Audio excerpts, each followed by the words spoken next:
ইসরায়েলের বিরুদ্ধে এবার নতুন মাত্রার ক্ষেপণাস্ত্র হামলা চালিয়েছে ইরান।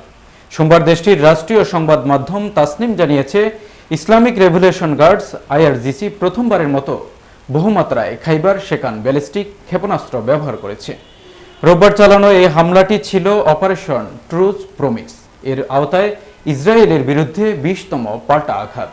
আইআরজিসি জানায়, এবার ব্যবহৃত ক্ষেপণাস্ত্রগুলো ছিল সলিড ও লিকুইড ফুয়েল চালিত এবং উচ্চ বিস্ফোরক ক্ষমতা সম্পন্ন। হামলায় ইরানের তৈরি তৃতীয় প্রজন্মের খাইবার শেনাক মিসাইল ব্যবহৃত হয়, যা বহুমুখী ওয়ারহেড বহনে সক্ষম। হামলার লক্ষ্যবস্তু ছিল বেন গুরিয়ন আন্তর্জাতিক বিমানবন্দর। ইসরায়েলের এটি একটি জৈব গবেষণা কেন্দ্র এবং কমান্ড অ্যান্ড কন্ট্রোল সেন্টার।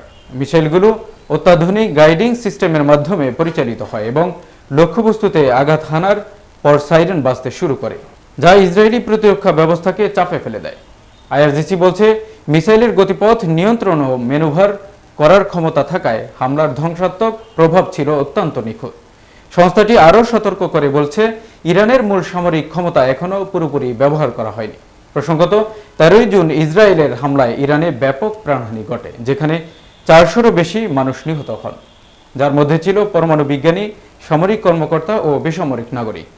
এর জবাবে ইরান ট্রুথ প্রমিস নামে প্রতিক্রিয়া শুরু করে।